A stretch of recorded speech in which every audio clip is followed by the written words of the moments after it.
Hello friends, आज की video में हम आज बात करने जा रहे हैं कुछ ऐसे सेंटेंसेस के बारे में। जैसे कि आपके सामने एक छोटा सा सेंटेंस दिखाई दे रहा है।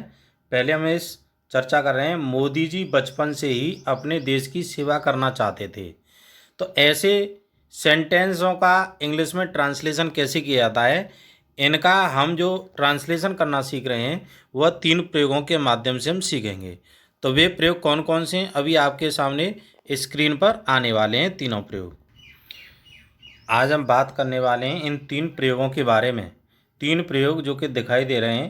वांटेड टू का प्रयोग कहाँ होता है, वांट टू का प्रयोग कहाँ होता है।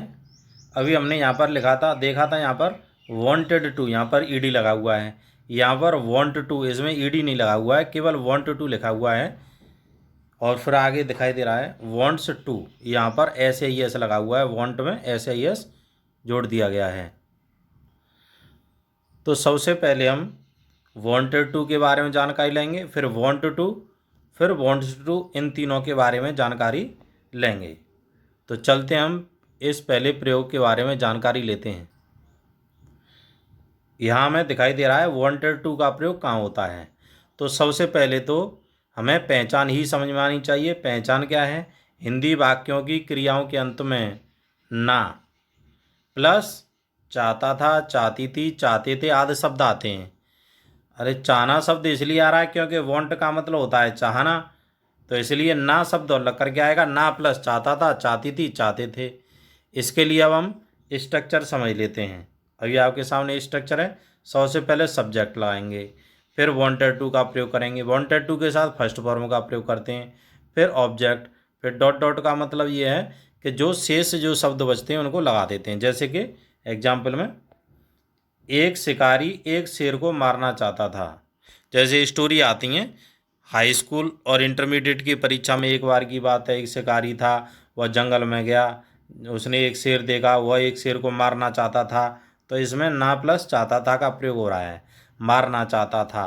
तो एक शिकारी के लिए अ हंटर, ना प्लस चाहता था के लिए वांटेड टू। जैसे कि सबसे पहले सब्जेक्ट लगा दिया अ हंटर, फिर ना प्लस चाहता था के लिए वांटेड टू, मारना के लिए किल, एक शेर को अ लायन। अब यहाँ से आगे नेक्स्ट एग्जाम्पल समझते हैं। जैसे कि नेक्स्ट एग्जाम्पल हमें दिखाई दे रहा है, लॉकडाउन के दौरान वह सदर बाजार जाना चाहती थी। तो इसमें ना का प्रयोग हो रहा है और चाहता था, चाहती थी का प्रयोग हो रहा है। तो सबसे पहले तो हमें यहाँ पर सब्जेक्ट लगाना है। कौन जाना चाहती थी? वह। तो सी। ना प्लस चाहती थी के लिए वांटेड टू, और जाना के लिए गो। कहाँ पर जाना चाहती थी? गो टू सदर मार्केट, लॉकडाउन के दौरान, ड्यूरिंग लॉकडाउन।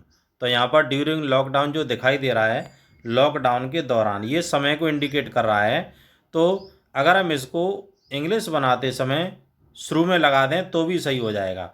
जैसे मान के चलिए इसको यहाँ से हम हटा देते हैं, ड्यूरिंग लॉकडाउन को हम शुरू में भी लगा सकते हैं, ड्यूरिंग लॉकडाउन, फिर सी वांटेड टू गो टू सदर मार्केट, वैसा ही हो जाएगा। नेक्स्ट एग्जाम्पल, एक प्यासा कौवा पानी पीना चाहता था। ना प्लस चाहता था दिखाई दे रहा है, तो कौन पीना चाहता था? एक प्यासा कौवा, ये सब्जेक्ट हो गया।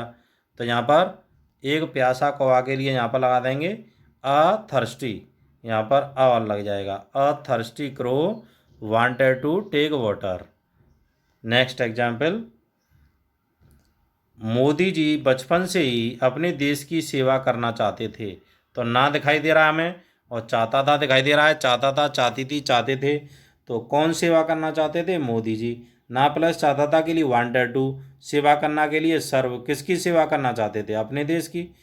सर्व द कंट्री या सर्व हिज कंट्री, बचपन से ही, यहाँ पर आएगा सिंस हिज चाइल्डहुड, अपने बचपन से ही देश की सेवा करना चाहते थे। सिंस हिज चाइल्डहुड, ड्यूरिंग नहीं आएगा।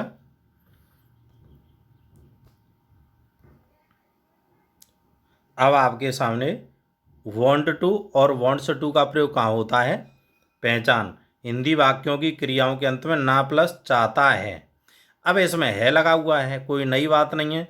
वांटेड, उसमें ईडी लगा हुआ था, पास्ट की बात थी, चाहता था, वांटेड टू, और चाहता है के लिए वांट टू या वांट्स टू, चाहता है, चाहती है, चाहते हैं, या चाहता हूँ, इस तरीके से शब्द आते हैं। जैसे वह एक नया मकान खरीदना चाहता है। तो ना आ रहा है और चाहता आ रहा है। तो ही जब सब्जेक्ट एक वचन का होता है ही, तो यहाँ पर ऐसे ही जोड़ देते हैं, वॉन्ट्स हो जाएगा। वॉन्ट नहीं कर सकते हैं, वॉन्ट्स करेंगे, क्योंकि एक वचन होता है तो वॉन्ट्स, अगर बहुवचन होता है प्लूरल होता है तो वॉन्ट टू। तो he wants to purchase a new house. Next example आता है अभी आपके सामने। हम अच्छी पत्रिकाएं पढ़ना चाहते हैं। तो ना प्लस चाहता है चाहती है का प्रयोग हो रहा है। हम के लिए वी, ना प्लस चाहते हैं वांट टू, पढ़ना के लिए रीड, अच्छी पत्रिकाएं गुड मैगजीन्स। तो अभी आपने यहाँ पर 3 प्रयोगों के बारे में जानकारी ली, जिसमें वांटेड टू का प्रयोग मोस्ट इम्पोर्टेंट प्रयोग है, जो कि जब स्टोरी बनाने के लिए आती है बोर्ड परीक्षा में, तो उसके लिए बहुत ही अत्यंत आवश्यक है। और यह एक ऐसे प्रयोग भी हैं, ये जो तीनों प्रयोग बताए गए हैं, जो कि आम बोलचाल में भी प्रयोग किए जाते हैं। अतः हम सभी को प्रयोगों के बारे में जानकारी होनी चाहिए। अगर हम प्रयोग नहीं जानते हैं तो इंग्लिश को सीखना बड़ा ही मुश्किल हो जाता है। इंग्लिश को सीखने की पहली सीढ़ी यही है कि हमें प्रयोग आने चाहिए। प्रयोगों के साथ साथ हमारी जो वोकैब है, जो वर्ड मीनिंग्स हैं, उनमें भी इम्प्रूवमेंट होना चाहिए दिन प्रतिदिन। वे भी हमें याद करते रहना चाहिए। अगर प्रयोग और वर्ड मीनिंग्स और ग्रामर सेक्शन पर अगर हम ध्यान देंगे तो इंग्लिश सीखने से हमें कोई भी नहीं रोक सकता है। अतः प्रयोगों की जानकारी लेना बहुत ही ज़रूरी है। मैं कई वीडियो अपलोड कर चुका हूं जो प्रयोगों पर आधारित है, जैसे कैन और में क्या अंतर है, has to, have to, had to का प्रयोग कहाँ होता है। मैं और पिछली वीडियो में काफ़ी प्रयोगों के बारे में जानकारी दे चुका हूं, और आगामी वीडियो में भी आपके लिए मैं कुछ प्रयोग लाता रहूँगा, जो कि आपके अंग्रेजी सीखने में बहुत ही सहायक होंगे। अतः अंग्रेजी सीखने के लिए आप हमारे चैनल के साथ अवश्य जुड़े रहें।